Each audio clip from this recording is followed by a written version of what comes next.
Adam Walter with Virtual C here. And today I want to create a video on how to use breakout rooms as a classroom. This is something that we do normally as a webinar, and we break out people to have smaller conversations so that people aren't talking over each other. It occurred to me while talking to a few teachers and other professionals that people don't know about the breakout room feature because it's not enabled by default. They assume that Zoom has to be done in one session, and so they have 30 people join the session and they're all talking over each other. The current solution is just mute everybody and only allow one person to talk at a time. But there is a feature in Zoom that's very easy to use called breakout rooms. However, you have to enable it. So let me show you what it is, and I'll show you how to enable it, and I'll show you a little bit more about how to use this, and then I'll give you a demonstration using my son and a friend of mine. So let's head over to the page.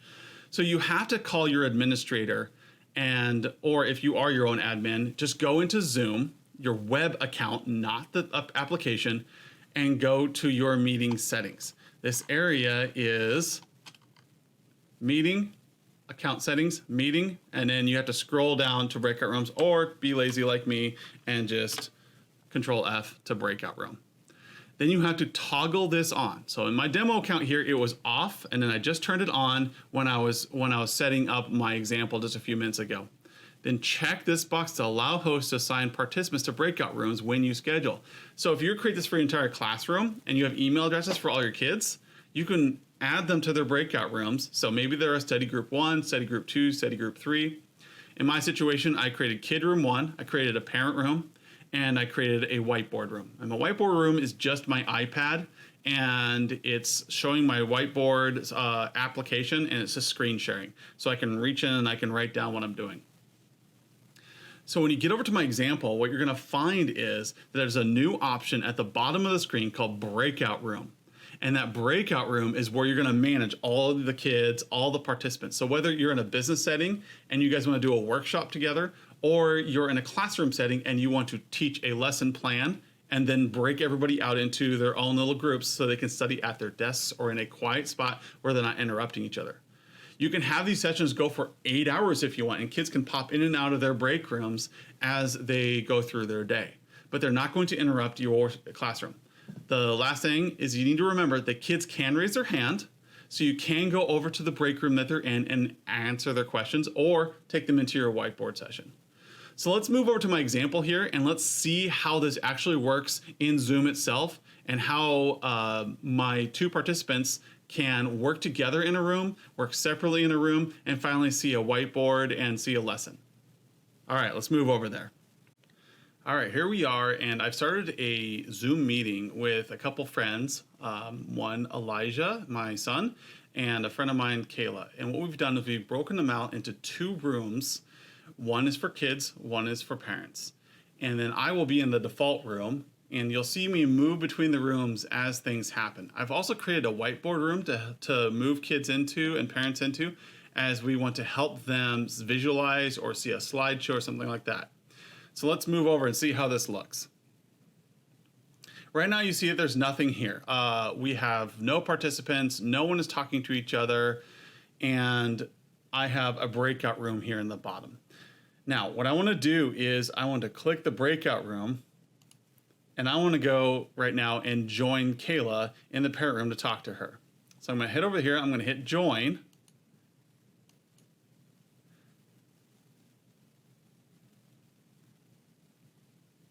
And I'm going to start my video here, and now we have Kayla. Hi, Kayla. Hi. Can you see Elijah or the whiteboard or anything right now? No, I just see you and your screen. Yep. So what I'm trying to illustrate here in this recorded video is that if you and I wanted to talk about, like, say, a whiteboard initiative, I can move the whiteboard user into our room and I can talk to them. But I'm going to move you down into the whiteboard room, and I'm going to talk to you and Elijah both about something here in a second. So can you please wait for one moment? Okay.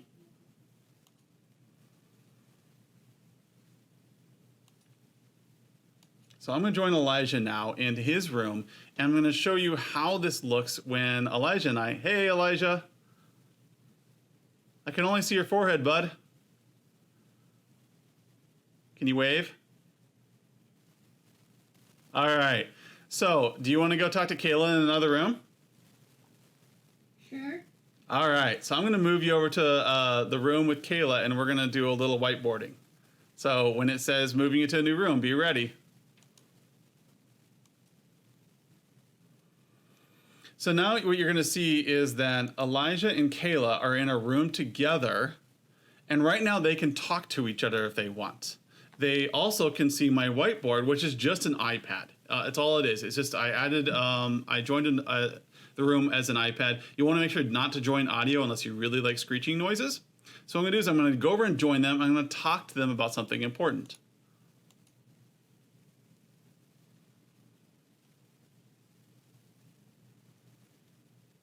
Hi, Elijah and Kayla.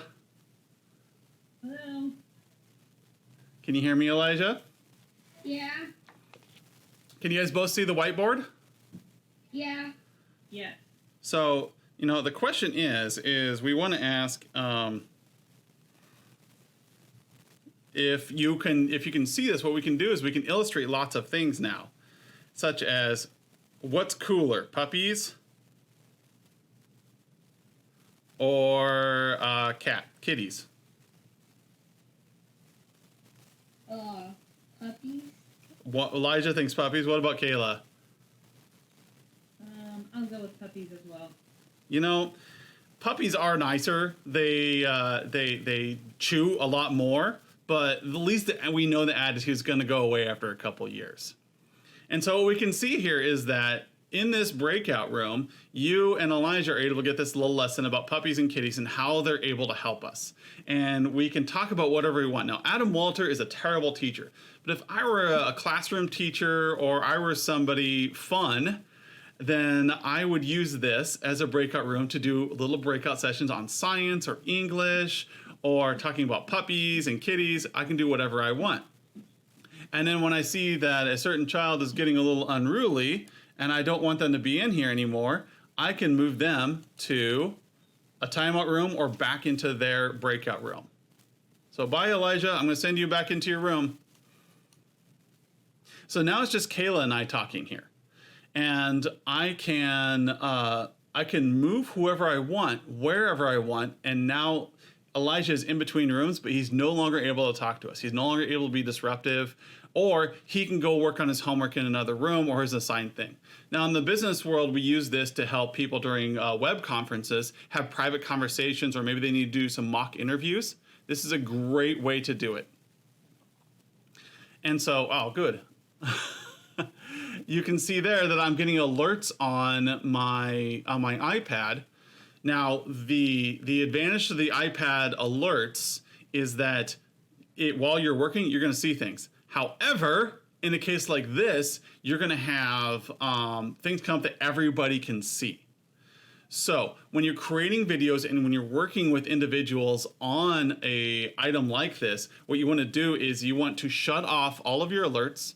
You want to shut off any background sounds on your computers, and that is going to help you be more professional as you present. So what I'm going to do here is I'm going to end this session. I'm going to move back into my breakout room, and we'll continue talking about how we set this up and how this is going to work going forwards. Hey, Kayla, can you do me one quick favor before I get out here? Can you raise your hand in the Zoom room? Okay. So as you're in depending on which room you're in, you're going to see this little icon over here.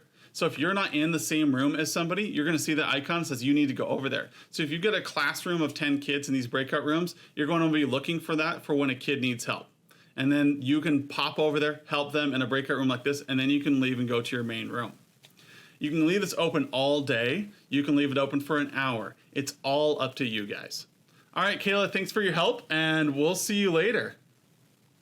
All right. Bye. Bye.